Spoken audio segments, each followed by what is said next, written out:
ಆಕಾಶವಾಣಿ ಮಂಗಳೂರು.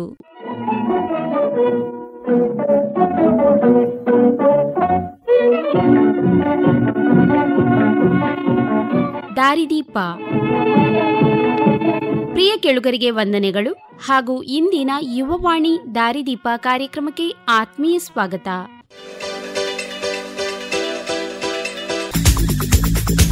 ಕೇಳುಗರೆ, ಇಂದಿನ ದಾರಿದೀಪ ಕಾರ್ಯಕ್ರಮದಲ್ಲಿ ಕೇಳಿ ಎಂಎಸ್ಎಂಇ ಉದ್ದಿಮೆಗಳ ಸ್ಥಾಪನೆಗೆ ಪೂರಕ ವಾತಾವರಣ ಸೃಷ್ಟಿ.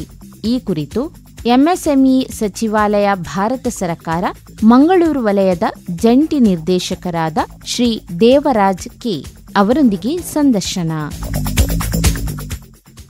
ಪ್ರಿಯ ಕೇಳುಗರೆ ವಂದನೆಗಳು. ಇಂದಿನ ದಾರಿದೀಪ ಕಾರ್ಯಕ್ರಮಕ್ಕೆ ಸ್ವಾಗತ. ತಮಗೆಲ್ಲರಿಗೂ ತಿಳಿದಿರುವಂತೆ ಕಳೆದ 10 ವರ್ಷಗಳಿಂದೀಚೆ ಉದ್ಯೋಗ ರಂಗದಲ್ಲಿರುವಂತಹ ಹಲವಾರು ಹಂತಗಳ ಉದ್ಯಮಗಳನ್ನು ಉತ್ತೇಜಿಸಲಿಕ್ಕೆ ಸರ್ಕಾರ ಹಲವಾರು ಅಭೂತಪೂರ್ವ ಉಪಕ್ರಮಗಳನ್ನು ಕೈಗೊಂಡಿದೆ. ಬೃಹತ್ ಉದ್ಯಮಿಗಳ ಬೇರೆ, ಕಿರು ಉದ್ಯಮಗಳು ಬೇರೆ, ಇನ್ನು ಇದರ ಜೊತೆಗೆ ಎಂಎಸ್ಎಂಇ ಸಣ್ಣ, ಅತಿ ಸಣ್ಣ ಮತ್ತು ಮಧ್ಯಮ ಹಂತಗಳ ಉದ್ಯಮಗಳಂತ ಸರ್ಕಾರ ವರ್ಗೀಕರಿಸಿ ಅವುಗಳಿಗೆ ಉತ್ತೇಜನವನ್ನು ಕೊಡಲಿಕ್ಕೆ 10 ಹಲವು ಉಪಕ್ರಮಗಳನ್ನು ಕೈಗೊಂಡಿದೆ. ಆದರೆ ಕಳೆದ 10 ವರ್ಷಗಳಲ್ಲಿ ಸರ್ಕಾರದ ನೆಲೆಯಿಂದ ಇಷ್ಟೊಂದು ಅಭೂತಪೂರ್ವವಾದಂತಹ ಉತ್ತೇಜನಗಳನ್ನು ಕಂಡೂ ಕೂಡ ಈ ರಂಗದಲ್ಲಿ ನಾವು ಏನೋ ಒಂದು ಹಿಂಜರಿತವನ್ನು ಕಾಣ್ತೇವೆ. ನಾವು ಯಾರನ್ನ ರಂಗಕ್ಕೆ ಬರಬೇಕು ಅಂತ ಬಯಸ್ತೇವೆ, ಆ ಯುವ ಜನಾಂಗದಲ್ಲಿ ಇನ್ನೂ ಕೂಡ ಉದ್ಯಮ ರಂಗಕ್ಕೆ ಇಳಿಯಲು ಸ್ವಲ್ಪ ಹಿಂಜರಿತವನ್ನು ಕಾಣ್ತೇವೆ ನಾವು. ಇದು ಯಾಕೆ ಹೀಗೆ? ಈ ನಿಟ್ಟಿನಲ್ಲಿ ಇದರ ಬಗ್ಗೆ ಹೆಚ್ಚಿನ ಮಾಹಿತಿಗಳನ್ನು ಪಡ್ಕೊಳ್ಳಿಕ್ಕೆ ಕೇಂದ್ರ ಸರ್ಕಾರದ ಎಂಎಸ್ಎಂಇ ಇಲಾಖೆಯ ಮಂಗಳೂರು ವಲಯದ ಜಂಟಿ ನಿರ್ದೇಶಕರಾದ ಶ್ರೀ ದೇವರಾಜ್ ಅವರು ನಮ್ಮ ಜೊತೆಗಿದ್ದಾರೆ. ಸರ್ ನಮಸ್ಕಾರ. ನಮಸ್ಕಾರ. ನಮ್ಮ ಈ ಕಾರ್ಯಕ್ರಮಕ್ಕೆ ಸ್ವಾಗತ. ನಮಸ್ಕಾರ. ಯಾಕೆ ಈ ಹಿಂಜರಿತವನ್ನು ನಾವು ಕಾಣ್ತೇವೆ?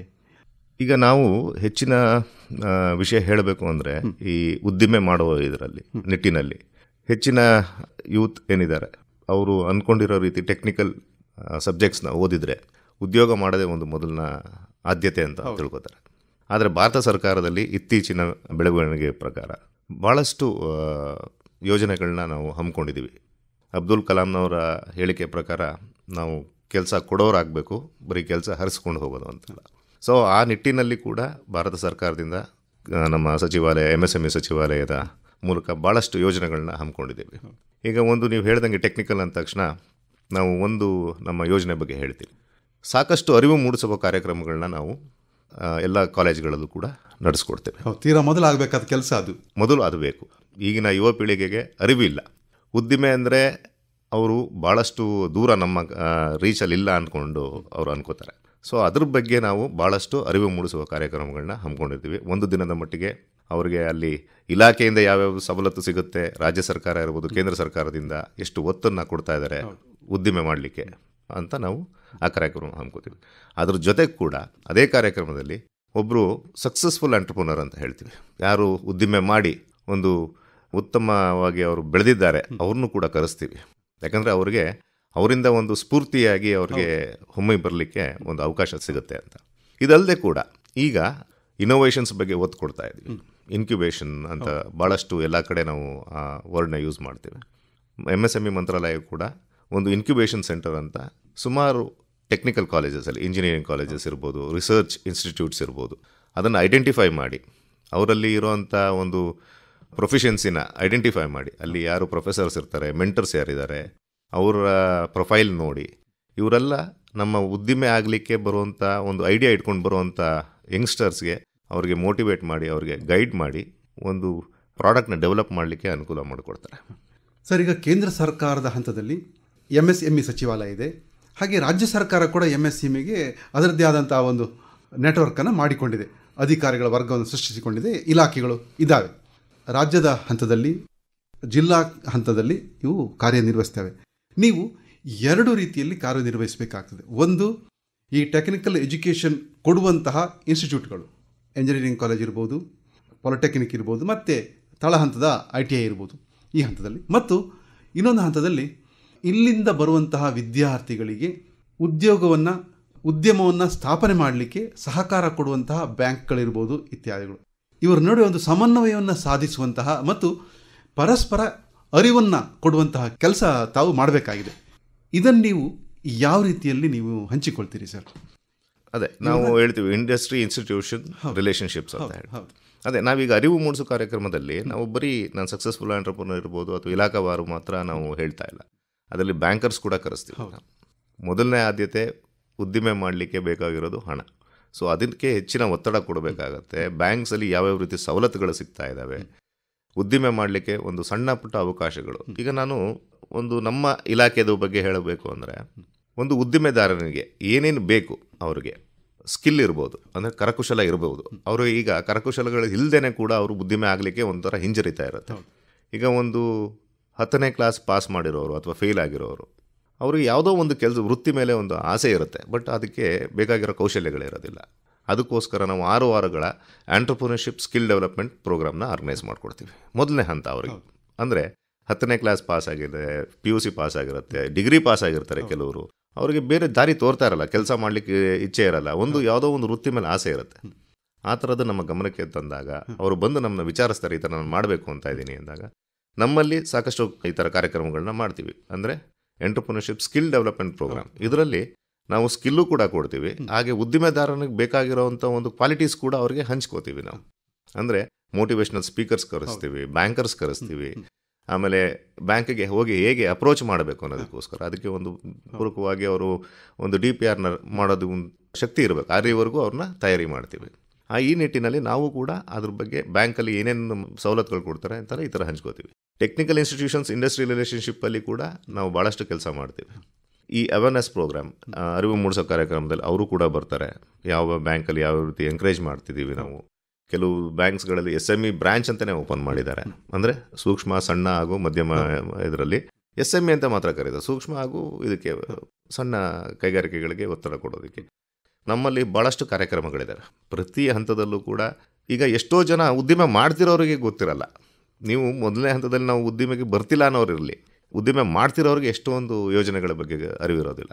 ಸೊ ಅವ್ರನ್ನೆಲ್ಲ ಕೂಡ ಕರೆದು ನಾವು ಹಂಚ್ಕೋತೀವಿ ಅದರಲ್ಲಿ. ಅದಕ್ಕೆ ಉತ್ತೇಜನ ಕೊಡಲಿಕ್ಕೋಸ್ಕರ ನಾವು ಆ ಥರ ಪ್ರಯತ್ನ ಮಾಡಿದ್ದೀವಿ. ಸರ್, ಕಳೆದ 10 ವರ್ಷದೀಚೆಗೆ ದೊಡ್ಡ ದೊಡ್ಡ ತಾಂತ್ರಿಕ ಶಿಕ್ಷಣ ಕೇಂದ್ರಗಳಲ್ಲಿ ಈಗ ಸ್ಕಿಲ್ ಸೆಂಟರ್ಗಳು, ಇನ್ಕ್ಯುಬೇಷನ್ ಸೆಂಟರ್ಗಳೆಲ್ಲ ಶುರುವಾಗಿದ್ದಾವೆ. ಹಾಗೆಯೇ ಈಗ ಅಟಲ್ ಟಿಂಕರಿಂಗ್ ಲ್ಯಾಬ್ ಇದೆ ಇರ್ಬೋದು, ದೀನ್ ದಯಾಳ್ ಉಪಾಧ್ಯಾಯ ಸ್ಕಿಲ್ ಸೆಂಟರ್ಗಳಿರ್ಬೋದು, ಮತ್ತು ಮುಖ್ಯವಾಗಿ ಈ ITI ಮತ್ತು ಪಾಲಿಟೆಕ್ನಿಕ್ಗಳಲ್ಲಿ ಖಾಸಗಿ ಸಹಭಾಗಿತ್ವದಲ್ಲಿ ಲ್ಯಾಬ್ಗಳನ್ನು ಅಪ್ಗ್ರೇಡ್ ಮಾಡುವಂಥದ್ದು, ಅವರು ಸ್ಪಾನ್ಸರ್ ಮಾಡಿದಂತಹ ಲ್ಯಾಬ್ಗಳು, ಒಂದು ದೊಡ್ಡ ಅಭಿಯಾನವನ್ನು ಕಾಣ್ತೇವೆ ನಾವು. ಇಲ್ಲೆಲ್ಲ ಕೇಂದ್ರ ಸರ್ಕಾರದ ಸಚಿವಾಲಯ ಮತ್ತು ರಾಜ್ಯ ಸರ್ಕಾರ ಸಚಿವಾಲಯ ಯಾವ ರೀತಿಯಲ್ಲಿ ಕೆಲಸ ಮಾಡ್ತವೆ ಸರ್? ಟೆಕ್ನಾಲಜಿ ಅಪ್ಗ್ರೇಡೇಷನ್ ಅಂದಾಗ ಹೆಚ್ಚಿನ ಒತ್ತು ನಾವು ಇನ್ಸ್ಟಿಟ್ಯೂಷನ್ಸ್ಗೆ ನಾವು ಅಷ್ಟು ಕೊಡೋದಿಲ್ಲ. ನಾವು ಇನ್ಕ್ಯುಬೇಷನ್ ಸೆಂಟರ್ಸ್ ಅಂತ ಏನು ಮಾಡಿದ್ವಿ, ಈಗ ನಾವು ಐಡೆಂಟಿಫೈ ಮಾಡಿದ್ವಿ. ಆ ಸ್ಕೀಮ್ ಬಗ್ಗೆ ನಾನು ಹೇಳಬೇಕು ಅಂದರೆ ಇದು ಭಾಳ ಉಪಯೋಗ ಆಗುತ್ತೆ. ಒಂದು ವಿದ್ಯಾರ್ಥಿ ಅಥವಾ ವಿದ್ಯಾರ್ಥಿನಿ ಅವರು ಕಾಲೇಜಿಗೆ ಹೋಗೋರು ಟೈಮ್ನಲ್ಲಿ ಕೂಡ ಒಂದು ಪ್ರಾಜೆಕ್ಟ್ಗಳು ಮಾಡ್ತಾರೆ ಇಂಜಿನಿಯರಿಂಗಲ್ಲಿ. ಕೆಲವು ಒಂದು ಆವಿಷ್ಕಾರ ಇರ್ತದೆ, ಅದರಲ್ಲಿ ಇನೋವೇಷನ್ ಇರುತ್ತೆ, ಅದು ಐಡೆಂಟಿಫೈ ಮಾಡಬೇಕು. ಪ್ರೊಫೆಸರ್ಸ್ನ ಅದನ್ನು ಐಡೆಂಟಿಫೈ ಮಾಡಿ ಈ ಥರ ಇನ್ಕ್ಯುಬೇಷನ್ ಸೆಂಟರ್ಸಲ್ಲಿ ಏನಿದೆ ಅಲ್ಲಿಗೆ ಅವ್ರಿಗೆ ಕೊಡಬೇಕು. ಅವರಲ್ಲಿ ಹಣ ಇರೋದಿಲ್ಲ ಅದಕ್ಕೆ ಖರ್ಚು ಮಾಡಲಿಕ್ಕೆ. ಸೊ ಭಾರತ ಸರ್ಕಾರ ಅಪ್ ಟು 15 ಲಕ್ಷದವರೆಗೂ ನಾವು ಸಹಾಯಧನ ಕೊಡ್ತೀವಿ. ಇದು ಲೋನ್ ಅಲ್ಲ, ಸಹಾಯಧನನೇ ಕೊಡ್ತೀವಿ ಅವರಿಗೆ. ಒಂದು ಐಡಿಯಾಗೆ 15 ಲಕ್ಷದವರೆಗೂ ನಾವು ಸಹಾಯಧನ ಕೊಡ್ತೀವಿ. ಅಂದರೆ ನನ್ನ ಹತ್ರ ಒಂದು ಯಾವುದೋ ಒಂದು ಐಡಿಯಾ ಪೇಪರ್ ಮೇಲೆ ಬರೆದಿದೆ, ನಂದು ಈ ಥರ ವರ್ಕ್ ಆಗುತ್ತೆ, ಇದಾದರೆ ನನ್ನ ಸೊಸೈಟಿಗೆ ಇದು ಹೆಲ್ಪ್ ಆಗುತ್ತೆ, ಸಮಾಜಕ್ಕೆ ಒಳ್ಳೆಯದಾಗುತ್ತೆ ಈ ಪ್ರಾಡಕ್ಟ್ ಬಂದರೆ ಅಂತ ಹೇಳಿದಾಗ ಅದನ್ನು ಐಡೆಂಟಿಫೈ ಮಾಡಿ ನಾವು ಅವರಿಗೆ ಆ ಇನ್ಸ್ಟಿಟ್ಯೂಷನ್ನಲ್ಲಿ ಯಾರು ಪ್ರೊಫೆಸರ್ಸ್ ಇರ್ತಾರೆ ಎಲ್ಲ ಹೊರಗಡೆಯಿಂದನೂ ಬಂದು ಕೂಡ ಅವರಿಗೆ ಮೆಂಟರ್ಶಿಪ್ ಮಾಡ್ಬೋದು. ಅವ್ರಿಗೆ ಏನಿದೆ ತಗಲುವ ವೆಚ್ಚ ಎಲ್ಲ ನಾವು ಈ 15 ಲಕ್ಷದಲ್ಲಿ ಏನು ಕೊಡ್ತೀವಿ ಅದನ್ನು ಕೊಡ್ತೀವಿ. ಇವರಿಗೆ ಆ ಪ್ರಾಡಕ್ಟ್ನ ತಯಾರಿ ಮಾಡಲಿಕ್ಕೆ ಬೇಕಾಗಿರೋ ಮಿಷನರಿ ಕಾಲೇಜಲ್ಲಿರುತ್ತೆ. ಸೊ ಅದನ್ನು ಉಪಯೋಗಿಸ್ಕೊಂಡು ಅವರು ಅದೊಂದು ಪ್ರಾಡಕ್ಟ್ನ ಸೊ 15 ಲಕ್ಷದವರೆಗೂ ನಾವು ಸಹಾಯಧನ ಕೊಡ್ತೀವಿ. ಇದರಲ್ಲಿ 75% ನಾವು ಗೌರ್ಮೆಂಟ್ ಆಫ್ ಇಂಡಿಯಾ ಕೊಡ್ತೀವಿ, ಭಾರತ ಸರ್ಕಾರ ಕೊಡುತ್ತೆ, ಅಪ್ ಟು 15 ಲ್ಯಾಕ್ಸ್ವರೆಗೂ. ಇನ್ನು 25% ಮಾಡಬೇಕು ಅಂತ ಇದ್ದಾರೆ, ಆಸಕ್ತಿ ಇದ್ದಾರೆ, ಅವ್ರು ಕೊಡಬೇಕು, ಅವರು ಇನ್ವೆಸ್ಟ್ ಮಾಡಿ ಮಾಡಬೇಕಾಗತ್ತೆ. ಸರ್, ಹೀಗೆ ಒಂದು ಐಡಿಯಾ ಇರುವಂತಹ ಒಬ್ಬ ಅಭ್ಯರ್ಥಿ, ವಿದ್ಯಾರ್ಥಿ, ಯುವಕ ಅದನ್ನು ರಿಜಿಸ್ಟರ್ ಮಾಡ್ಕೊಳ್ಬೇಕು. ಅದಕ್ಕೊಂದು ಪೇಟೆಂಟ್ನ ಹಾಗೆ ಒಂದು ಗಾರ್ಡ್ ಕೂಡ ಬೇಕಾಗ್ತದೆ, ಅದಕ್ಕೆ ಜಾಗ್ರತೆ ಕೂಡ ಬೇಕಾಗುತ್ತೆ. ಇದು ಎಲ್ಲವಕ್ಕೂ ಬೇಕಾದಂತಹ ಮೆಕ್ಯಾನಿಸಮ್ ಇದೆಯಾ ಸರ್? ಹೇಗೆ? ಖಂಡಿತ. ನಮ್ಮ ಮಿನಿಸ್ಟ್ರಿನಲ್ಲಿ ಯಾವ ರೀತಿ ನಾವು ಕಾರ್ಯಕ್ರಮಗಳನ್ನ ನಾವು ಹಾಕೊಂಡಿದ್ದೀವಿ ಅಂದರೆ, ಒಂದು ಉದ್ದಿಮೆದಾರ ನಮ್ಮಲ್ಲಿ ಬಂದರೆ ಅಥವಾ ಉದ್ದಿಮೆ ನಡೆಸ್ತಾ ಇರೋರು ಬಂದರೆ, ಒಬ್ಬರು ಆವಿಷ್ಕಾರ ಮಾಡೋರು ಬಂದರೆ ಅವ್ರಿಗೆಲ್ಲ ಸವಲತ್ತು ಸಿಗಬೇಕು ಅನ್ನೋ ಥರ. ಈಗ ನೀವು ಹೇಳಿದ್ವಿ ನಾವು ಆವಿಷ್ಕಾರ ಮಾಡಿದ ತಕ್ಷಣ ಅದನ್ನು ಪ್ರೊಟೆಕ್ಟ್ ಮಾಡಬೇಕು ನಾವು. ಅದಕ್ಕೂ ಕೂಡ ನಮ್ಮಲ್ಲಿ ಸ್ಕೀಮ್ ಇದೆ, ಇಂಟೆಲೆಕ್ಚುಯಲ್ ಪ್ರಾಪರ್ಟಿ ರೈಟ್ ಸ್ಕೀಮ್ ಅಂತ ಹೇಳ್ತೀವಿ ನಾವು. ಸೊ ಅದರಲ್ಲಿ ನಾವು ಇವಾಗ ಏನು ಮಾಡ್ತಾ ಇದ್ದೀವಿ, ಅವರು ಆ ಉದ್ದಿಮೆದಾರ ಆಗ್ಬೋದು ಅಥವಾ ಇಂಡಿವಿಜುವಲ್ ಆಗಿರ್ಬೋದು, ಒಂದು ಸೂಕ್ಷ್ಮ ಸಣ್ಣ ಮಧ್ಯಮ ಎಂಟರ್ಪ್ರೈಸಸ್ಸಿಂದ ಬಂದಿರೋರು ಕೂಡ ಅವರು ಇದಕ್ಕೆ ಎಲಿಜಿಬಲ್ ಇರ್ತಾರೆ. ಸೊ ನಾವು 2 ಥರ ಪೇಟೆಂಟ್ಗೆ ನಾವು ರಿಇಂಬರ್ಸ್ಮೆಂಟ್ ಮಾಡ್ತಾಯಿದ್ದೀವಿ. ಅವ್ರಿಗೆ ಸಹಾಯಧನ ಕೊಡ್ತಾ ಇದ್ದೀವಿ. ಈಗ ಅವ್ರಿಗೆ ತಗಲುವ ಖರ್ಚಿನಲ್ಲಿ ಒಂದು ಸ್ವಲ್ಪ ಹೊರೆ ತಗೋತಾ ಇದ್ದೀವಿ. ಯಾಕಂದರೆ ಎಂಕರೇಜ್ ಮಾಡಬೇಕು. ಈ ಟೈಮ್ನಲ್ಲಿ ನಾವು ಎಂಕರೇಜ್ ಮಾಡಲಿಲ್ಲ ಅಂದರೆ ಎಷ್ಟು ಇನೋವೇಷನ್ ಆಗಿರ್ತವೆ ಅವೆಲ್ಲ ಅದನ್ನು ನಿಲ್ಲೋದಿಲ್ಲ. ಅದು ನಿಂತರೂ ಕೂಡ ಬೇರೆಯವರು ಕಾಪಿ ಮಾಡಿದಾಗ ಅವ್ರಿಗೆ ಏನು ಮಾಡಬೇಕು ಅಂತ ತೋಚೋದಕ್ಕಾಗಲ್ಲ. ಸೊ ಅವ್ರನ್ನ ಪ್ರೊಟೆಕ್ಟ್ ಮಾಡಬೇಕು. ಸೊ ಇಂಥ ಸಂದರ್ಭದಲ್ಲಿ ನಾವು ಅವರಿಗೆ ಡೊಮೆಸ್ಟಿಕ್ ಪೇಟೆಂಟ್ ಅಂತ ಹೇಳ್ತೀವಿ, ನಮ್ಮ ಭಾರತದಲ್ಲಿ ಮಾತ್ರ ಮಾಡಲಿಕ್ಕೆ ಇರೋವಂಥ ಪೇಟೆಂಟ್ಸ್ಗೆ 1 ಲಕ್ಷದವರೆಗೂ ನಾವು ರಿಇಂಬರ್ಸ್ಮೆಂಟ್ ಕೊಡ್ತೀವಿ, ಸಹಾಯಧನ ಕೊಡ್ತೀವಿ. ಅವರು ತಗಲಿರೋ ಖರ್ಚುಗಳನ್ನ ಅವ್ರ ರೆಸಿಪ್ಟ್ಸ್ ಇದೆಲ್ಲ. ಅದೇ ರೀತಿ ಫಾರಿನ್ ಪೇಟೆಂಟ್ಸ್, ಈಗ ನಾವು ಇದೇ ಆವಿಷ್ಕಾರನ ನಾನು ಬೇರೆ ದೇಶಗಳಲ್ಲಿ ಹೋಗಿ ನಾನು ಮ್ಯಾನುಫ್ಯಾಕ್ಚರ್ ಮಾಡಿ ಅದನ್ನು ಮಾರಾಟ ಮಾಡಬೇಕು, ಅಲ್ಲಿ ನನಗೆ ಪ್ರೊಟೆಕ್ಷನ್ ಸಿಗಬೇಕು ಅನ್ನೋರಿಗೂ ಕೂಡ ಅವರು ಅಲ್ಲಿ ರಿಜಿಸ್ಟರ್ ಮಾಡೋ ಪೇಟೆಂಟ್ಸ್ಗೆ 5 ಲಕ್ಷದವರೆಗೂ ನಾವು ರಿಇಂಬರ್ಸ್ಮೆಂಟ್ ಕೊಡ್ತೀವಿ. ಅದೇ ರೀತಿ ಟ್ರೇಡ್ ಮಾರ್ಕು ಕೂಡ ಹೆಚ್ಚಿನ ರೀತಿ ನಾವು ಇಲ್ಲಿ ಭಾರತದಲ್ಲಿ ಕೆಲವರು ಅವರು ಇಷ್ಟ ಬಂದಂಗೆ ಟ್ರೇಡ್ ಮಾರ್ಕ್ ಮಾಡಿರ್ತಾರೆ, ಬಟ್ ಅದನ್ನು ಪ್ರೊಟೆಕ್ಟ್ ಮಾಡ್ಕೊಂಡಿರಲ್ಲ. ನಾಳೆ ದಿವಸ ಒಂದು ಉದ್ದಿಮೆ ಹೆಚ್ಚಿನ ಲಾಭ ಗಳಿಸ್ತಾ ಇದೆ ಅಂದಾಗ ಬೇರೆಯವರಿಗೆ ಆ ಟ್ರೇಡ್ ಮಾರ್ಕ್ ಯೂಸ್ ಮಾಡಿ ಅವ್ರನ್ನ ಬೀಳಿಸುವಂಥ ಕೆಲಸನೂ ಮಾಡ್ಬೋದು, ಆಗ್ಬೋದು. ಇಂಥ ನಿಟ್ಟಿನಲ್ಲಿ ಅವ್ರಿಗೂ ಎನ್ಕರೇಜ್ ಮಾಡಿ ನಾವು ಅವ್ರಿಗೆ ತಗಲುವ ಖರ್ಚಿನಲ್ಲಿ 10,000ವರೆಗೂ ನಾವು ರಿಇಂಬರ್ಸ್ಮೆಂಟ್ ಕೊಡ್ತಾ ಇದ್ದೀವಿ. ಹೀಗೆ ನಮ್ಮ ಇಲಾಖೆಯಲ್ಲಿ ಪ್ರತಿಯೊಂದು ಹಂತದಲ್ಲೂ ಕೂಡ ಅವ್ರಿಗೆ ಗುಣಮಟ್ಟದಲ್ಲಿರ್ಬೋದು, ಈ ಥರ ಪೇಟೆಂಟ್ಸ್ ಇರ್ಬೋದು, ಮತ್ತು ಮಾರ್ಕೆಟಿಂಗ್ ಸಪೋರ್ಟ್ ಇರ್ಬೋದು, ಎಲ್ಲ ಸಾಕಷ್ಟು ಕಾರ್ಯಕ್ರಮಗಳನ್ನ ನಾವು ಅಂದ್ಕೊಂಡಿದ್ದೀವಿ. ಸರ್, ಒಬ್ಬ ಉದ್ದಿಮೆದಾರ ಆಗಲಿಕ್ಕೆ ಅವನು ಹಲವಾರು ಹಂತಗಳಲ್ಲಿ ಕಾರ್ಯನಿರ್ವಹಿಸಬೇಕಾಗ್ತದೆ. ಮೊದಲಾಗಿ ನೀವು ಹೇಳಿದಾಗೆ ಒಬ್ಬ ಐಡಿಯಾವನ್ನು ಸೃಷ್ಟಿಸ್ಕೊಳ್ಬೇಕು. ಅವನ ಹತ್ರ ಐಡಿಯಾ ಇದ್ದರೆ ಅವನು ಬರಬೇಕು. ಅವನಿಗೆ ಬೇಕಾದಂತಹ ಪ್ರಯೋಗಾಲಯದ ಅಥವಾ ಇಂಡಸ್ಟ್ರಿ ಸೆಟಪ್ ಅದಕ್ಕೆ ಸಹಾಯ ಮಾಡ್ತೀರಿ. ಅವನ ಐಡಿಯಾವನ್ನು ಒಂದು ಮೂರ್ತ ರೂಪಕ್ಕೆ ತರಲಿಕ್ಕೆ ಲ್ಯಾಬಲ್ಲಿ ನೀವು ಸಹಾಯ ಮಾಡ್ತೀರಿ. ಮತ್ತೆ ಉದ್ದಿಮೆ ಸ್ಥಾಪನೆ ಮಾಡೋದಾಯ್ತು, ಆಗ ಬ್ಯಾಂಕ್ ಇತ್ಯಾದಿಗಳು ಬರಬೇಕು. ಇವೆಲ್ಲವನ್ನು ಸಮನ್ವಯ ಮಾಡಲಿಕ್ಕೆ ನೀವು ಯಾವ ರೀತಿಯ ಕಾರ್ಯಾಗಾರಗಳನ್ನು ನಡೆಸ್ತೀರಿ, ಎಲ್ಲೆಲ್ಲಿ ನಡೆಸ್ತೀರಿ, ಅದು ನಮ್ಮ ಅಭ್ಯರ್ಥಿಗಳಿಗೆ ವಿದ್ಯಾರ್ಥಿಗಳಿಗೆ ಗೊತ್ತಾಗೋದು ಹೇಗೆ ಸರ್? ಈಗ ನಾವು ಯಾವುದೇ ಒಂದು ಕಾರ್ಯಕ್ರಮ ಮಾಡಿದಾಗ ನಾವು ಇಂಡಸ್ಟ್ರಿ ಅಸೋಸಿಯೇಷನ್ಸ್ನ ನಾವು ಇನ್ವಾಲ್ವ್ ಮಾಡ್ತೇವೆ. ಅದೇ ರೀತಿ ಲೋಕಲ್ ಡಿಸ್ಟ್ರಿಕ್ಟ್ ಇಂಡಸ್ಟ್ರಿ ಅಸೋಸಿಯೇಷನ್ಸು, ಕೆಲವುದು ಏರಿಯಾಗಳ ಮೇಲೆ, ಈಗ ಬೈಕಂಪಾಡಿ ಇಂಡಸ್ಟ್ರಿ ಅಲ್ಲಿ ಒಂದಿರುತ್ತೆ, ಆ ರೀತಿ ಇಂಡಸ್ಟ್ರಿ ಅಸೋಸಿಯೇಷನ್ಸ್ನ ಮಾಡ್ಕೋತೇವೆ, ಅವ್ರ ಜೊತೆ ಸಮನ್ವಯ ಮಾಡ್ಕೋತೀವಿ. ಅದೇ ರೀತಿ ನಾವೆಲ್ಲ ಇನ್ಕ್ಯುಬೇಷನ್ ಸೆಂಟರ್ಸ್ಗೂ ನಾವು ಈ ಮಾಹಿತಿಗಳನ್ನ ಕೊಡ್ತಾ ಇರ್ತೀವಿ. ನಾವು ಈ ಥರ ಕಾರ್ಯಕ್ರಮಗಳು ಇಟ್ಕೊಂಡಿದ್ದೀವಿ, ನಿಮ್ಮ ಅಭ್ಯರ್ಥಿಗಳನ್ನೆಲ್ಲ ನಮಗೆ ಕಳಿಸ್ಕೊಡಿ ಈ ಥರ ಕಾರ್ಯಕ್ರಮದಲ್ಲಿ ಅಂದಾಗ ಆ ಥರ ಅವರೆಲ್ಲ ಡೆಪ್ಯೂಟ್ ಮಾಡ್ತಾರೆ. ಒಂದು ಕಾಲೇಜಿನಲ್ಲಿ ಒಂದು ಕ್ಲಾಸಿನಲ್ಲಿ 4 ಜನ 5 ಜನ ಆ ರೀತಿ ಒಂದೊಂದು ಕಾರ್ಯಕ್ರಮಗಳಿಗೆ ಮಾಡ್ತಾರೆ. ಈ ರೀತಿ ನಾವು ಸೀರೀಸ್ ಆಫ್ ಪ್ರೋಗ್ರಾಮ್ಸ್ ಮಾಡ್ತೀವಿ 1 ವರ್ಷದಲ್ಲಿ. ಸೊ ಈ ರೀತಿ ಅವ್ರ ಜೊತೆ ನಮ್ಮ ಸಮನ್ವಯ ಇದ್ದೇ ಇರುತ್ತೆ ಇನ್ಸ್ಟಿಟ್ಯೂಷನ್ಸಲ್ಲಿ. ನಾವು ಈಗ ನಾವು ಸ್ಕೀಮ್ಗಳ ಬಗ್ಗೆ ಮಾಹಿತಿ ಕಂಟಿನ್ಯೂಸ್ ಆಗಿ ನಾವು ಯಾವುದೇ ಅರಿವು ಮೂಡಿಸೋ ಕಾರ್ಯಕ್ರಮದಲ್ಲಿ ಒಂದು ಸೆಷನ್ 1.5 ಗಂಟೆಯಿಂದ 2 ಗಂಟೆವರೆಗೂ ಬರೀ MSME ಮಂತ್ರಾಲಯದ್ದೇ ನಾವು ಅವ್ರ ಬಗ್ಗೆ ಅದಕ್ಕೆ ಅರಿವು ಕೊಡಿಸ್ತಾ ಇರ್ತೀವಿ ನಾವು. ಆಮೇಲೆ ವರ್ಡ್ ಆಫ್ ಮೌತ್, ಈಗ ಸುಮಾರು ನಮ್ಮ ಇನ್ಸ್ಟಿಟ್ಯೂಷನ್ಸ್ನಲ್ಲಿ ಎಲ್ಲ ಪ್ರೊಫೆಸರ್ಸ್ ಬಂದಿದ್ದಾರೆ, ಅವ್ರಿಗೆಲ್ಲ ನಾವು ಪರಿಚಯ ಇದ್ದೀವಿ. ಸೊ ಅವರ ಕಾರ್ಯಕ್ರಮಗಳು ಮಾಡಿದಾಗೂ ಕೂಡ ನಾವು ಆಫೀಸರ್ಸ್ ಹೋಗಿ ವಾಲಂಟಿಯರಾಗಿ ನಾವು ಅವರಿಗೆ ಮಾಹಿತಿಗಳನ್ನ ಹಂಚಿಬಿಟ್ಟು ಕೊಟ್ಬಿಟ್ಟು ಬರ್ತೀವಿ ನಾವು. ಈ ರೀತಿ ನಾವು ಭಾಳಷ್ಟು ಕಾರ್ಯಕ್ರಮಗಳಲ್ಲಿ ನಾವು ಭಾಗವಹಿಸ್ತೀವಿ ಕೂಡ. ಇದು ನಾವು ಮಾಡೋ ಕಾರ್ಯಕ್ರಮ ಮಾತ್ರ ಅಲ್ಲ, ರಾಜ್ಯ ಸರ್ಕಾರದಲ್ಲಿ ಭಾಳಷ್ಟು ಕಾರ್ಯಕ್ರಮ ಮಾಡ್ತಾರೆ, ಆವಾಗ ಕೂಡ ಹೋಗಿ ನಾವು ನಮ್ಮ ಇಲಾಖೆಯ ಎಲ್ಲ ಯೋಜನೆಗಳನ್ನ ಹೇಳ್ತಾ ಇರ್ತೀವಿ. ಇಂಡಸ್ಟ್ರಿ ಅಸೋಸಿಯೇಷನ್ಸ್ ಮಾಡ್ತಾ ಇರ್ತವೆ. ನಾವು ಈಗ ಮಂಗಳೂರಿನಿಂದ ನಮ್ಮ ಶಾಖೆಯಿಂದ ನಾವು ಉಡುಪಿ ಹಾಗೂ ಕೊಡಗು ಡಿಸ್ಟ್ರಿಕ್ಟು, ದಕ್ಷಿಣ ಕನ್ನಡ 3 ನೋಡ್ತೀವಿ. 3 ಡಿಸ್ಟ್ರಿಕ್ಟ್ ಜಿಲ್ಲಾವಾರು ನಾವು ಎಲ್ಲೇ ಕಾರ್ಯಕ್ರಮ ಆದರೂ ವಿತೌಟ್ ಹೆಸಿಟೆಂಟ್ ನಾವು ಹೋಗಿ ಆ ಕಾರ್ಯಕ್ರಮವನ್ನು ನಡೆಸ್ಕೊಡ್ತಾ ಇರ್ತೀವಿ ನಾವು. ಸರ್, ಉದ್ದಿಮೆದಾರ ಆಗಲಿಕ್ಕೆ ಬರುವ ಅಭ್ಯರ್ಥಿಗಳು, ಯುವಕರು ಆರಂಭದ ಹಂತವನ್ನು ನೀವು ಹೇಳಿದ್ರಿ ಈಗ. ಆದರೆ ಹೆಚ್ಚಿನವರು ಸೋಲುವಂಥದ್ದು ಬ್ಯಾಂಕಿಂಗ್ ಹಂತಕ್ಕೆ ಬಂದಾಗ. ಒಂದು ಬ್ಯಾಂಕ್ನವರಿಗೆ ವಿಶ್ವಾಸ ಇರೋದಿಲ್ಲ, ಅಂದರೆ ವಿಶ್ವಾಸ ಬರುವ ಹಾಗೆ ಇವರ ನಡವಳಿಕೆ ಇರೋದಿಲ್ಲ ಅಂದರೆ ಮುಖ್ಯವಾಗಿ ಅವ್ರಿಗೆ ಆ ಬಗ್ಗೆ ಅವ್ರಿಗೆ ಜ್ಞಾನ ಇರೋದಿಲ್ಲ. ಬ್ಯಾಂಕ್ನವ್ರಿಗೆ ಹೇಗೆ ಕನ್ವಿನ್ಸ್ ಮಾಡಬೇಕು ಅಂತ ಬ್ಯಾಂಕಿನವರು ವಿಶ್ವಾಸ ಇಡೋದಿಲ್ಲ. ಸಾಮಾನ್ಯವಾಗಿ ಬಂದಾಗ ಹೆಚ್ಚಿನವರು ಆ ಹಂತದಲ್ಲಿ ತಮ್ಮ ಉತ್ಸಾಹವನ್ನು ಕಳ್ಕೊಳ್ತಾರೆ. ಸಾಕು ಬ್ಯಾಂಕಿನ ವ್ಯವಹಾರ ಬೇಡ ಅಂತ. ಮತ್ತು ಕೆಲವರು 1-2 ವರ್ಷ ಮಾಡ್ತಾರೆ, ಯಾವುದೋ ಕಾರಣಕ್ಕೆ ಸೋಲ್ತಾರೆ. ಇದು ಮತ್ತೆ ಉಳಿದ ಹಲವರಲ್ಲಿ ವಿಶ್ವಾಸವನ್ನು ಧೃತಿಗೆಡಿಸ್ತದೆ. ಈ ಹಂತದಲ್ಲಿ ತಮ್ಮ ಒಂದು ಆತ್ಮವಿಶ್ವಾಸವನ್ನು ಉಳಿಸ್ಕೊಳ್ಳಿಕ್ಕೆ ಅವರೇನು ಮಾಡಬೇಕು, ಮತ್ತು ಅವರಿಗೆ ಬೆನ್ನೆಲುಬಾಗಿ ಬೇರೆ ಬೇರೆ ಇಲಾಖೆಗಳು, ನೀವಿರಬಹುದು, ಬ್ಯಾಂಕ್ ಇರ್ಬೋದು, ಇವರು ಹೇಗೆ ನಡ್ಕೊಳ್ಬೇಕು ಸರ್? ಸರ್, ಮೊದಲನೇದಾಗಿ ಫಸ್ಟು ಅವರು ಉದ್ದಿಮೆ ಮಾಡೋರು ಭಾಳಷ್ಟು ಅವರಿಗೆ ಆ ಟೆಕ್ನಿಕಲ್ಲಾಗಿ ಅವರು ಸ್ಟ್ರಾಂಗ್ ಇದ್ದು, ನನಗೆ ಭಾಳಷ್ಟು ನಂಬಿಕೆ ಇರಬೇಕು, ನಾನು ಮಾಡ್ತೀನಿ ಅನ್ನೋದು ಒಂದು ಆತ್ಮವಿಶ್ವಾಸವಿರಬೇಕು. ಅಂಥವ್ರು ಬಂದರೆ ನಾವು ಆ ಪ್ರಾಜೆಕ್ಟ್ ರಿಪೋರ್ಟನ್ನು ನೋಡ್ತೀವಿ. ಈಗ ಯಾವ ಜಾಗದಲ್ಲಿ ಯಾವ ಉತ್ಪನ್ನಗಳು ಯಾವ ಉದ್ದಿಮೆಗಳು ನಡೆಸಬೇಕು ಅನ್ನೋದಕ್ಕೆ ಒಂದು ಪೂರಕವಾದ ಒಂದು ಸ್ಥಿತಿ ಇರುತ್ತೆ. ಇನ್ಫ್ರಾಸ್ಟ್ರಕ್ಚರ್ ಅಂತ ಏನು ಹೇಳ್ತೀವಿ ಆ ರೀತಿ ಇರುತ್ತೆ. ಆ ಜಾಗದ ಪ್ರಕಾರ ಅವರು ಮುಂದೆ ಒಳ್ಳೆ ಪ್ರಾಡಕ್ಟ್ನ ಮಾಡಬೇಕು ಅಂತಿದ್ದೀವಿ, ಅಲ್ಲಿ ಸಕ್ಸಸ್ ಆಗುತ್ತೆ, ಅವರು ಮಾರ್ಕೆಟ್ ಮಾಡ್ಬೋದು, ಅವ್ರ ಪ್ರಾಡಕ್ಟ್ ಚೆನ್ನಾಗಿ ಮಾರ್ಕೆಟಲ್ಲಿ ಆಗುತ್ತೆ ಅಂದಾಗ ನಾವು ಅದಕ್ಕೆ ಭಾಳಷ್ಟು ಎಂಕರೇಜ್ ಮಾಡ್ತೀವಿ. ಆ ಪ್ರಾಜೆಕ್ಟ್ ರಿಪೋರ್ಟ್ ತೊಗೊಂಡು ನಾವು ಬ್ಯಾಂಕರ್ಸ್ಗೂ ಕೂಡ ನಾವು ಫೋನ್ ಮಾಡಿ ಫೋನಿನ ಮೂಲಕ ತಿಳಿಸ್ತೀವಿ, ಇದು ಒಂದು ಒಳ್ಳೆಯ ಪ್ರಾಜೆಕ್ಟ್ ಇದೆ. ಹಾಗೆ ಸರ್ಕಾರದ ಸ್ಕೀಮ್ಗಳೇನಿದೆ ಅದನ್ನು ಅಳವಡಿಸಿ ಅವರಿಗೆ ಸಹಾಯ ಮಾಡಬೇಕು ಅಂತ. ಈಗ ಮೊದಲನೇ ಹಂತವಾಗಿ ಅವರಿಗೆ ಈಗ ಕೊಲ್ಯಾಟ್ರಲ್ ಕೊಡಲಿಕ್ಕೆ ಆಗೋದಿಲ್ಲ. ಈಗ ಫಸ್ಟ್ ಇನಿಷಿಯಲ್ ಸ್ಟೇಜ್ ನಾನು ಒಂದು 5 ಲಕ್ಷದ್ದು ಒಂದು ಪ್ರಾಜೆಕ್ಟ್ ಮಾಡ್ಕೊಂಡ್ಬಂದಿದ್ದೀನಿ, 5 ಲಕ್ಷ ಕೊಟ್ಟರೆ ನಾನು ಪ್ರಾಜೆಕ್ಟ್ ಮಾಡ್ತೀನಿ ಅಂತ. ಆದರೆ ಅವ್ರದ್ದು ಕೂಡ ಬಜೆಟ್ ಇರಬೇಕು. 10ರಿಂದ 25% ನಾವು ಕಾಂಟ್ರಿಬ್ಯೂಷನ್ ಕೇಳ್ತೀವಿ. ಯಾಕಂದರೆ ಅವರಲ್ಲಿ ಆ ಸೀರಿಯಸ್ನೆಸ್ ಬರಬೇಕು, ಜವಾಬ್ದಾರಿ ತಗೋಬೇಕು ಅವರು. ಈಗ ಎಲ್ಲ ಸರ್ಕಾರ ಕೊಡ್ತದೆ ಅಂದರೆ ಯಾರು ಜವಾಬ್ದಾರಿ ತಗೊಳ್ಳೋಕ್ಕೆ ಇಷ್ಟಪಡ. ಆದ್ದರಿಂದ ಒಂದು 10ರಿಂದ 25%, ಈಗ 10% ಮಹಿಳಾ ಉದ್ಯಮಿಗಳಿಗೆ ನಾವು ಹೇಳ್ತೀವಿ, SC/ST ಎಂಟರ್ಪ್ರಿನರ್ಸ್ಗೆ ಕೇಳ್ತೀವಿ. ಅದೇ ರೀತಿ 25% ಜನರಲ್ ಕ್ಯಾಂಡಿಡೇಟ್ಸ್ಗೆ ಹೇಳ್ತೀವಿ.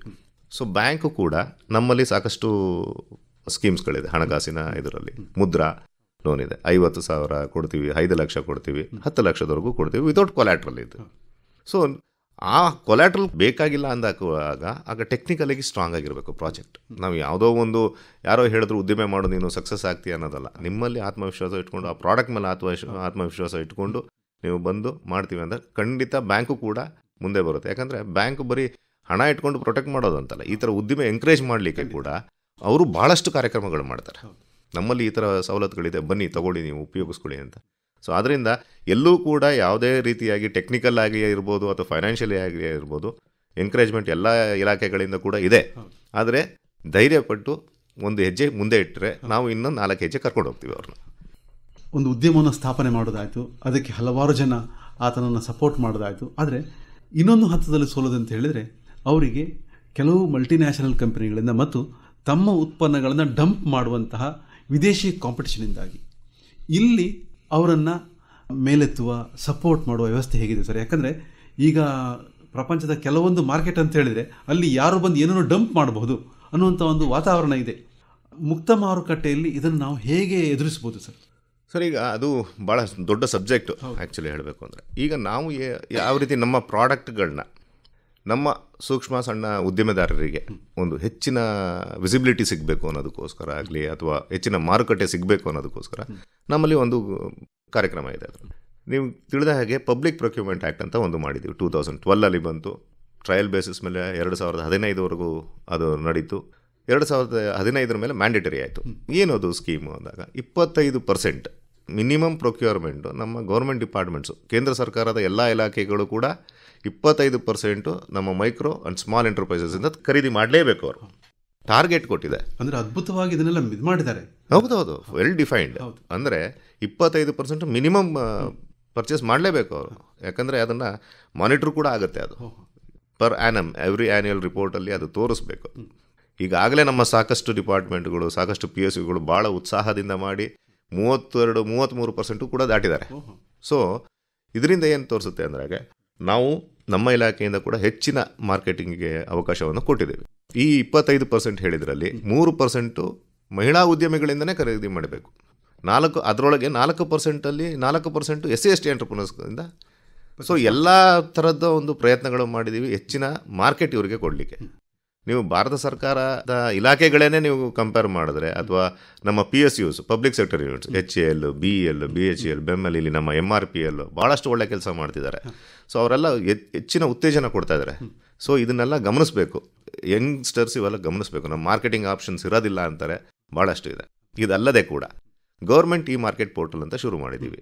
ಜೆಮ್ಮಲ್ಲಿ ಕೂಡ ಅವ್ರಿಗೆ ಜಾಸ್ತಿ ವಿಸಿಬಿಲಿಟಿ ಕೊಡ್ತೀವಿ. MSMEನ ಅಂತ ಕೇಳುತ್ತೆ, ಅಲ್ಲಿ MSME ಅಂತ ಕೇಳಿದಾಗ ಹೆಚ್ಚಿನ ಒತ್ತಡ ಅವ್ರಿಗೆ ಕೊಡ್ತೀವಿ ನಾವು. ಈಗ ನಾವು ಪಬ್ಲಿಕ್ ಪ್ರೊಕ್ಯೂರ್ಮೆಂಟ್ ಪಾಲಿಸಿನಲ್ಲಿ ಕೂಡ L1+15% ಪ್ರಿಫರೆನ್ಸ್ ಕೊಡ್ತೀವಿ, ಪರ್ಚೇಸ್ ಪ್ರಿಫರೆನ್ಸ್ ಕೊಡ್ತೀವಿ. ಅವರು ಈ ನಾನ್ MSME ಕೋಟ್ ಮಾಡಿರೋದನ್ನ 15% ಜಾಸ್ತಿ ಮಾಡಿದರೆ, 15% ಒಳಗೆ ಜಾಸ್ತಿ ಮಾಡಿದರೆ ಕೂಡ ಅವರು ಆ L1 ರೇಟ್ಗೆ ಕೂಡ ಒಂದು 20% ಅವ್ರಿಗೆ ಶೇರ್ ಬರುತ್ತೆ. ರೆಡಿ ಇದ್ದರೆ ಅವರು ಆ ರೇಟ್ಗೆ ಕೊಡಲಿಕ್ಕೆ. ಸೊ ಅಲ್ಲಿ ಕೂಡ ಅವಕಾಶ ಮಾಡಿಕೊಟ್ಟಿದ್ದೀವಿ.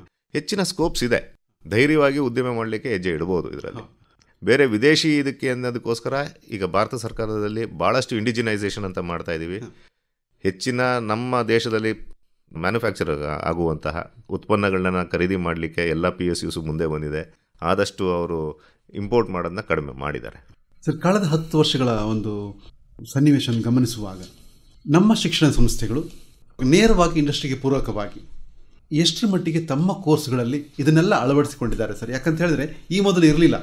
ನಮ್ಮಲ್ಲಿಂದ ವಿದ್ಯಾರ್ಥಿಗಳು ಸಿದ್ಧರಾಗಿ ಹೋಗ್ತಾರೆ, ಮತ್ತೆ ಬೇಕಾದರೆ ಇಂಡಸ್ಟ್ರಿಯಲ್ ಟ್ರೈನಿಂಗ್ ಕೊಡಬೇಕು ಅವರಿಗೆ. ಕೇವಲ ವಿದ್ಯಾವಂತರನ್ನು ಮಾಡಿ ಕಳಿಸುವಂಥದ್ದು, ಕೆಲಸಗಾರನಲ್ಲ. ಈ ವಾತಾವರಣ ನಮ್ಮ ಶಿಕ್ಷಣ ಕೇಂದ್ರಗಳಲ್ಲಿ ಎಷ್ಟರ ಮಟ್ಟಿಗೆ ಬದಲಾವಣೆ ಆಗಿದೆ ಸರ್? ಸರ್, ಶಿಕ್ಷಣ ಕೇಂದ್ರಗಳಲ್ಲೂ ಕೂಡ ಭಾಳಷ್ಟು ಬದಲಾವಣೆಗಳು ಆಗಿದೆ. ಈಗ ನಾನು ಮಾತಾಡೋದು ಬರೀ ಉದ್ಯೋಗದ ದೃಷ್ಟಿಯಿಂದ ಮಾತಾಡಲ್ಲ, ಉದ್ದಿಮೆದಾರರನ್ನ ಮಾಡಲಿಕ್ಕೋಸ್ಕರ ಭಾಳಷ್ಟು ಶಿಕ್ಷಣ ಸಂಸ್ಥೆಗಳಲ್ಲಿ ಈಗ ಎಂಟರ್ಪ್ರಿನರ್ಶಿಪ್ ಸೆಲ್ ಅಂತ ಓಪನ್ ಮಾಡಿದ್ದಾರೆ. ಅವ್ರ ಮುಖ್ಯ ಕಾರ್ಯಕ್ರಮಗಳು ಏನಿರ್ತದೆ, ಅಲ್ಲಿ ಯಾರು ಇಚ್ಛೆಪಟ್ಟು ಬಂದು ಸೆಲ್ಲಲ್ಲಿ ರಿಜಿಸ್ಟರ್ ಮಾಡ್ತಾರೆ ಅವ್ರಿಗೆ ಹೆಚ್ಚಿನ ಮಾಹಿತಿಗಳು ಬೇಕು. ಸರ್ಕಾರದಿಂದ ಏನು ಸವಲತ್ತು ಸಿಗುತ್ತೆ, ಅಥವಾ ಇನೋವೇಷನ್ ಲ್ಯಾಬ್ಗಳಿಂದ ಏನು ಸಿಗ್ತಾ ಇದೆ ಅವ್ರಿಗೆ, ಅಥವಾ ಟೆಕ್ನಾಲಜಿ ಟ್ರಾನ್ಸ್ಫರ್ ಅನ್ನೋದ್ರ ಬಗ್ಗೆ ಏನು ಮಾಹಿತಿ ಬೇಕು, ಈ ಥರದ್ದೆಲ್ಲ ಒಂದು ನೆಟ್ವರ್ಕ್ ಮಾಡಿರ್ತಾರೆ. ಈಗ ನಮಗೂ ಸುಮಾರಷ್ಟು ನಾವು ಎಂಟರ್ಪ್ರಿನರ್ಶಿಪ್ ಸೆಲ್ಲಿಂದ ಈ ಥರ ಒಂದು ಅವೇರ್ನೆಸ್ ಕಾರ್ಯಕ್ರಮ ಮಾಡಬೇಕು, ಗೌರ್ಮೆಂಟ್ ಸ್ಕೀಮ್ಸ್ ಬಗ್ಗೆ ನೀವೆಲ್ಲ ಬಂದು ಮಾತಾಡಬೇಕು, ಆ ಥರದ ಆ್ಯಕ್ಟಿವಿಟಿ ಮಾಡ್ತಾರೆ. ಅದೇ ರೀತಿ ಅವರು ಕೂಡ ಟೆಕ್ನಾಲಜಿ ಟ್ರಾನ್ಸ್ಫರ್ಸ್ನ ಯಾವ ರೀತಿ ಮಾಡಬೇಕು ಅಂದಾಗ ಯಾವ ಇಲಾಖೆಯವರು ಸಪೋರ್ಟ್ ಮಾಡ್ತಿದ್ದಾರೆ ಅದನ್ನೆಲ್ಲ ನಮ್ಮ ಹತ್ರ ಮಾಹಿತಿಗಳನ್ನ ಕೇಳ್ತಾರೆ, ನಾವು ಗೈಡ್ ಮಾಡ್ತೀವಿ. ನಮ್ಮಲ್ಲಿ ಒಂದು ಟೆಕ್ನಾಲಜಿ ಸೆಂಟರ್ಸ್ ಅಂತ ಒಂದು 19 ಇನ್ಸ್ಟಿಟ್ಯೂಷನ್ಸ್ ಇದೆ ಆಲ್ ಓವರ್ ಇಂಡಿಯಾದಲ್ಲಿ. ಒಂದೊಂದು ಅವರು ತಯಾರಿ ಮಾಡುವಂಥ ಪ್ರಾಡಕ್ಟ್ಸ್ಗಳ ಮೇಲೆ ಅದು ವಿಂಗಡಣೆ ಆಗಿದೆ. ಸೊ ಅಲ್ಲಿ ಕೂಡ ಭಾಳಷ್ಟು ನಾವು ಎಂಕರೇಜ್ ಮಾಡ್ತಾರೆ. ಕೆಲವು ಇನ್ಸ್ಟಿಟ್ಯೂಷನ್ಸ್ ಎಲ್ಲ ಬಂದು ಅಲ್ಲಿ ಕಲಿಯೋ ರೀತಿ ಆಗಲಿ, ಅಥವಾ ಯಾವ ರೀತಿ ಒಂದು ಕಾಂಪೊನೆಂಟ್ನ ತಯಾರಿ ಆಗುತ್ತೆ ಅನ್ನೋದನ್ನ ನೋಡ್ಲಿಕ್ಕೆ ಕೂಡ ಅವಕಾಶ ಇರುತ್ತೆ.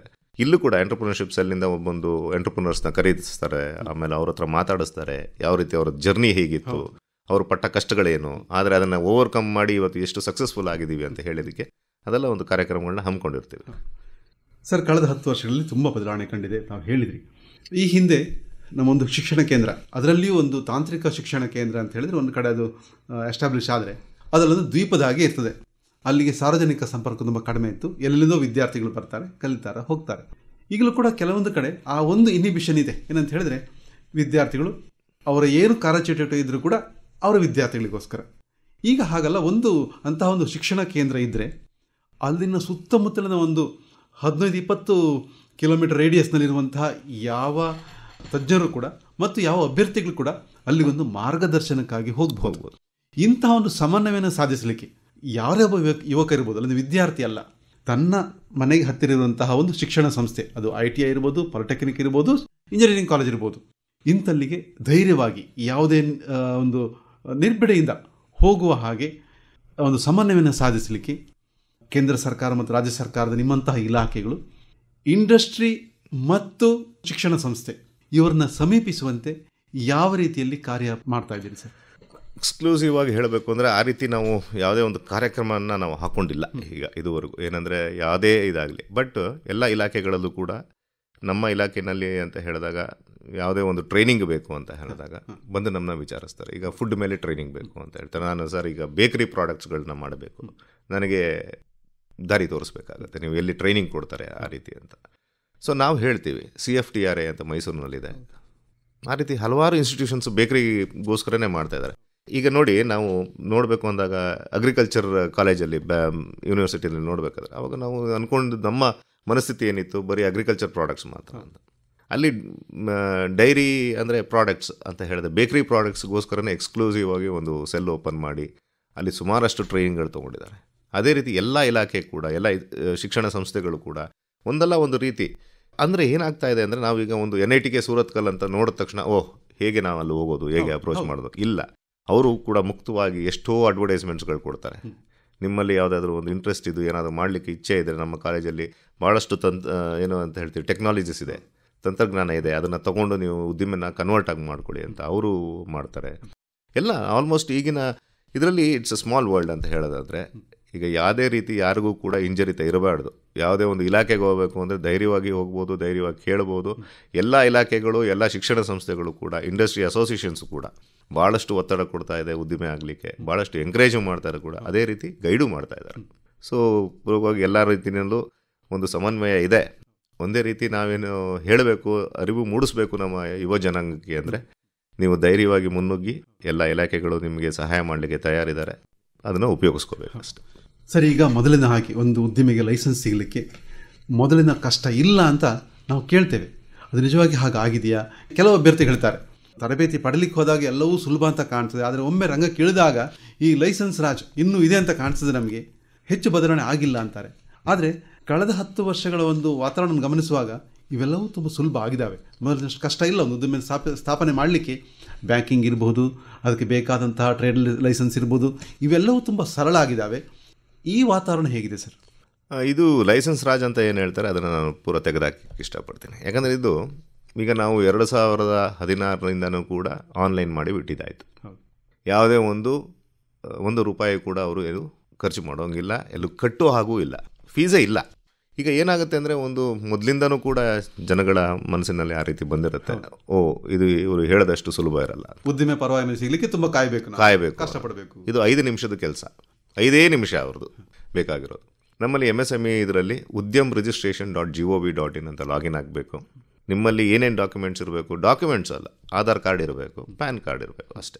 ಇವೆರಡು ಇತ್ತು ಅಂದರೆ ನೀವು ಉದ್ಯಮ ರಿಜಿಸ್ಟ್ರೇಷನ್ ಮನೆಯಲ್ಲಿ ಕೂತ್ಕೊಂಡು ನೀವು ಆರಾಮಾಗಿ ನೀವು ರಿಜಿಸ್ಟರ್ ಮಾಡ್ಬೋದು. ರಿಜಿಸ್ಟ್ರೇಷನ್ ಸರ್ಟಿಫಿಕೇಟ್ ನಿಮಗೆ ಪ್ರಿಂಟೌಟ್ ಬರುತ್ತೆ, ನಿಮ್ಮ ಮೊಬೈಲ್ನಲ್ಲಿ ನೀವು ಕೊಟ್ಟಿರೋ ಮೊಬೈಲ್ ನಂಬರ್ಗೆ ಬರುತ್ತೆ. ಇಷ್ಟಿದ್ದ ಮೇಲೆ ನಾವೆಲ್ಲೂ ದುಡ್ಡು ಕೊಟ್ಟುವಂಥ ಪರಿಸ್ಥಿತಿ ಇಲ್ಲ. ಆದರೆ ಇಲ್ಲಿ ನಾನು ಒಂದು ಎಚ್ಚರಿಕೆ ಕೊಡಬೇಕು ಅನ್ನೋದಂದರೆ, ಭಾಳಷ್ಟು ವೆಬ್ಸೈಟ್ಗಳದ್ದು ಫೇಕ್ ವೆಬ್ಸೈಟ್ಸ್ಗಳು ಬಂದಿದ್ದಾವೆ. ಸರ್ವಿಸ್ ಪ್ರೊವೈಡರ್ಸ್ ಅಂತ ಹೇಳ್ಕೊತಾರೆ ಅವರು. ಯೂತ್ ಏನು ಮಾಡ್ತಾರೆ, ನೀವು MSME ರಿಜಿಸ್ಟ್ರೇಷನ್ ಮಾಡ್ಕೋಬೇಕು ಅಂದರೆ ಅವರು ಕೀವರ್ಡ್ ಟೈಪ್ ಮಾಡೋದು MSME ರಿಜಿಸ್ಟ್ರೇಷನ್ ಮಾಡಬೇಕು ಅಂತ. ಆವಾಗ ಪಾಪಪ್ ಆಗೋ ವೆಬ್ಸೈಟ್ಸ್ಗಳೆಲ್ಲ ಬೇರೆದು ಬರ್ತವೆ. ಅಂದರೆ ಸರ್ವಿಸ್ ಫೇಕ್ ಅನ್ನೋದಕ್ಕಿಂತ ಅವರು ಸರ್ವಿಸ್ ಪ್ರೊವೈಡರ್ಸ್ ಅನ್ಕೋತಾರೆ. ಅವರು ನಮ್ಮ ವೆಬ್ಸೈಟಲ್ಲಿ ಏನೇನು ಮಾಹಿತಿ ಕೇಳ್ತೀವಿ ಅದನ್ನೆಲ್ಲ ತೊಗೊಂಡು ಅವ್ರ ಹತ್ರ OTP ತೊಗೊಂಡು ಅವ್ರಿಗೆ ಸರ್ಟಿಫಿಕೇಟ್ ಮಾಡಿಕೊಡ್ತಾರೆ. ಆದರೆ ಒಂದು ಶುಲ್ಕ ತಗೋತಾರೆ ಅವರು, 2,500, 1,500, ಒಂದೊಂದು ವೆಬ್ಸೈಟ್ ಒಂದೊಂದು ಥರ. ಅದು ಬೇಡ. ಯಾಕಂದರೆ ನೀವು ನಮ್ಮ ವೆಬ್ಸೈಟಿಗೆ ನಾನು ಹೇಳ್ತಾ ಇದ್ದೀನಿ, udyam-registration.gov.in ಹೋದರೆ ಫ್ರೀ, ಎಲ್ಲೂ ಕೂಡ ಅದು ಕೇಳೋದೇ ಇಲ್ಲ. ನಿಮ್ಮ ಡೇಟಾ ಆಧಾರ್ದು ವೆರಿಫೈ ಮಾಡುತ್ತೆ, ವ್ಯಾಲಿಡೇಟ್ ಮಾಡಿಕೊಡುತ್ತೆ. ಆಧಾರ್ ಕಾರ್ಡಲ್ಲಿರೋದು ಮೊಬೈಲ್ ನಂಬರ್ ನಿಮ್ಮ ಹತ್ರ ಇರಬೇಕು, ಅಲ್ಲಿಗೆ OTP ಬರುತ್ತೆ. ಸೊ ಡೇಟಾ ತೊಗೊಳುತ್ತೆ. ನೀವು ನಿಮ್ಮ IT ರಿಟರ್ನ್ಸ್ ಯಾವುದಾದ್ರೂ ಹಳೇದು ಫೈಲ್ ಮಾಡಿದ್ದೀರಾ ಅಂದರೆ ಅದು ಎಂಟ್ರಿ ಮಾಡ್ತು ಅಂದರೆ ನಿಮ್ಮ ಡೇಟಾ ಎಲ್ಲ ಅಲ್ಲಿಂದ ಬರುತ್ತೆ. ಅದು ಬಂದು ನೀವೇನು ಎಂಟರ್ಪ್ರೈಸ್ ಮಾಡ್ತಿದ್ದೀವಿ ಅದನ್ನು ಟೈಪ್ ಮಾಡಿ ನೀವು ಫೀಡ್ ಮಾಡ್ಕೋಬೇಕು. ಆಮೇಲೆ ಭಾಳಷ್ಟು ಸುಲಭವಾಗಿದೆ, ಯಾವುದೇ ನಿಮಗೆ ಒಂಥರ ಗೊಂದಲ ಇರೋದಿಲ್ಲ. ಹೆಸರು ಕೇಳುತ್ತೆ, ಅಡ್ರೆಸ್ ಕೇಳುತ್ತೆ, ನೀವೇನು ಉದ್ದಿಮೆ ಮಾಡ್ತಿದ್ದೀರಾ ಅಂತ ಕೇಳುತ್ತೆ. ಅದನ್ನು NIC-ನಲ್ಲೇ ನಾವು ಕೋಡಲ್ಲಿ ನೀವು ಸೆಲೆಕ್ಟ್ ಮಾಡಬೇಕು. ಎಷ್ಟು ಜನ ವರ್ಕ್ ಮಾಡ್ತಿದ್ದಾರೆ, ಎಷ್ಟು ಪ್ಲ್ಯಾಂಟ್ ಆ್ಯಂಡ್ ಮೆಷಿನರಿ ಇನ್ವೆಸ್ಟ್ ಮಾಡ್ತಿದ್ದಾರೆ, ಅಷ್ಟೇ. ಇಷ್ಟು ಮಾಹಿತಿ ಕೊಟ್ಟರೆ ನಿಮಗೆ 5 ನಿಂದ 10 ನಿಮಿಷ ಅಷ್ಟೇ ನಿಮಗೆ ಸರ್ಟಿಫಿಕೇಟ್ ಸಿಗುತ್ತೆ. ಸೊ ಯಾವುದೇ ರೀತಿಯ ಲೈಸೆನ್ಸ್ ರಾಜ್ ಅನ್ನೋದೆಲ್ಲ ನಿಂತು ಭಾಳಷ್ಟು ವರ್ಷಗಳೇ ಆಗೋಯ್ತು. ಯಾವುದೇ ರೀತಿ ಇಲ್ಲ, ಭಯಪಡೋಂಗಿಲ್ಲ. ಸರ್, ದಯವಿಟ್ಟು ನಿಮ್ಮ ವೆಬ್ಸೈಟ್ ಮತ್ತು ನಮ್ಮ ಅಭ್ಯರ್ಥಿಗಳು ನೇರವಾಗಿ ಸಂಪರ್ಕ ಮಾಡೋದಾದರೆ ಫೋನ್ ನಂಬರ್ ಇದನ್ನು ದಯವಿಟ್ಟು ಹೇಳ್ತೀರಾ ಸರ್? ಸರ್, ನಮ್ಮ ವೆಬ್ಸೈಟ್ ಬಂದರು dcmsme.gov.in. DC ಅಂದರೆ ಡೆವಲಪ್ಮೆಂಟ್ ಕಮಿಷನರ್ ಅಂತ. dcmsme.gov.in ಹೋದರೆ ನಮ್ಮ ಇಲಾಖೆಯಿಂದ ಸಿಗುವಂಥ ಎಲ್ಲ ಸ್ಕೀಮ್ಗಳ ವಿವರ ಅಲ್ಲಿದೆ. ಆಮೇಲೆ ಇದರಲ್ಲಿ ನಾನೊಂದು ಹೇಳಬೇಕು ಅಂತ ಇಚ್ಛೆಪಡ್ತೀನಿ. ನಮ್ಮ ಇಲಾಖೆದು ಪ್ರತಿಯೊಂದು ಕೂಡ ಎಲ್ಲ ಆನ್ಲೈನ್. ನೀವು ಯಾವುದೇ ಒಂದು ಸ್ಕೀಮ್ ಅವೈಲ್ ಮಾಡಬೇಕಾದ್ರೂ ಕೂಡ ಆನ್ಲೈನಲ್ಲಿ ಅಪ್ಲಿಕೇಶನ್ ಹಾಕಬೇಕು. ಆನ್ಲೈನ್ ಅಪ್ಲಿಕೇಶನಲ್ಲಿ ನಿಮಗೆಲ್ಲ ರಿಪ್ಲೈಸ್ ಬರುತ್ತೆ. ಯಾವುದೇ ರಿಯಂಬರ್ಸ್ಮೆಂಟ್ ತೊಗೊಳ್ಳೋದು ಕೂಡ ನೀವು ಆನ್ಲೈನಲ್ಲೇ ಸಬ್ಮಿಟ್ ಮಾಡಬೇಕು ಡಾಕ್ಯುಮೆಂಟ್ಸ್ನ. ನಿಮಗೆ ಆನ್ಲೈನಲ್ಲಿ ನಿಮ್ಮ ಅಕೌಂಟಿಗೆ ಬಂದು ರಿಯಂಬರ್ಸ್ಮೆಂಟ್ ಬೀಳುತ್ತೆ. ಯಾವುದೇ ಇಲಾಖೆಗೆ ಹೋಗಿ ನೀವು ನಂದು ಅಪ್ಲಿಕೇಶನ್ ಏನಾಯಿತು ಆ ಥರದ್ದೆಲ್ಲ ಕೇಳುವಂಥ ಅವಶ್ಯಕತೆಯೇ ಇಲ್ಲ, ಅದು ಬರೋದಿಲ್ಲ. ಎಲ್ಲ ತುಂಬ ಸುಲಭವಾಗಿದೆ, ಭಾಳ ಸ್ಟ್ರೀಮ್ಲೈನ್ ಆಗಿದೆ. ಸೊ ನಮ್ಮ ವೆಬ್ಸೈಟ್ dcmsme.gov.in. ನಮ್ಮ ಮಂಗಳೂರಿನ ಆಫೀಸ್ ನಂಬರ್ 0824-221-7936 221-7936. ಇಲ್ಲಿಗೆ ಕರೆ ಮಾಡಿದ್ರೆ ನಿಮಗೆ ಮಾಹಿತಿ ಸಿಗುತ್ತೆ. ನೀವು ಬಂದು ನಮ್ಮನ್ನ ಭೇಟಿ ಕೂಡ ಮಾಡ್ಬೋದು. AID ಇಂಡಸ್ಟ್ರಿಯಲ್ ಎಸ್ಟೇಟಲ್ಲಿ ನಮ್ಮ ಆಫೀಸ್ ಇದೆ. ಸೊ ಬಂದು ನಿಮ್ಗೆ ಯಾವುದೇ ರೀತಿ ಮಾಹಿತಿಗಳನ್ನ ಬೇಕು ಅಂದಾಗ ನಮ್ಮ ಹತ್ರ ರೆಡಿಲಿ ಅವೈಲೇಬಲ್ ಇದೆ. ನಾವು ನಿಮಗೆ ಕೊಡಲಿಕ್ಕೆ ಇಚ್ಛೆ ಪಡ್ತೀವಿ. ಸರಿ ಸರ್, ತುಂಬ ತುಂಬ ಧನ್ಯವಾದಗಳು. ಭವಿಷ್ಯದ ಉದ್ದಿಮೆದಾರರು ತಮ್ಮ ಭವಿಷ್ಯವನ್ನು ಮತ್ತು ದೇಶದ ಭವಿಷ್ಯವನ್ನು ಕಟ್ಟುವಲ್ಲಿ ಎಷ್ಟು ಸುಲಭವಾಗಿ ಮತ್ತು ಎಷ್ಟು ಬದ್ಧತೆಯಿಂದ ಕಾರ್ಯನಿರ್ವಹಿಸಬಹುದು ಅನ್ನೋದನ್ನು ತುಂಬ ಚೆನ್ನಾಗಿ ವಿವರಿಸಿದ್ರಿ. ಧನ್ಯವಾದಗಳು. ನಮಸ್ಕಾರ. ನಮಸ್ಕಾರ ಸರ್. ಇದುವರೆಗೆ MSME ಉದ್ದಿಮೆಗಳ ಸ್ಥಾಪನೆಗೆ ಪೂರಕ ವಾತಾವರಣ ಸೃಷ್ಟಿ ಈ ಕುರಿತು MSME ಸಚಿವಾಲಯ, ಭಾರತ ಸರ್ಕಾರ, ಮಂಗಳೂರು ವಲಯದ ಜಂಟಿ ನಿರ್ದೇಶಕರಾದ ಶ್ರೀ ದೇವರಾಜ್ ಕೆ ಅವರೊಂದಿಗೆ ನಡೆಸಿದ ಸಂದರ್ಶನವನ್ನ ಕೇಳಿದಿರಿ. ಕೇಳುಗರೆ, ಇದು ಇಂದಿನ ಯುವವಾಣಿ ದಾರಿದೀಪ ಕಾರ್ಯಕ್ರಮ. ಮುಂದಿನ ಕಾರ್ಯಕ್ರಮದಲ್ಲಿ ಭೇಟಿಯಾಗೋಣ. ನಮಸ್ಕಾರ.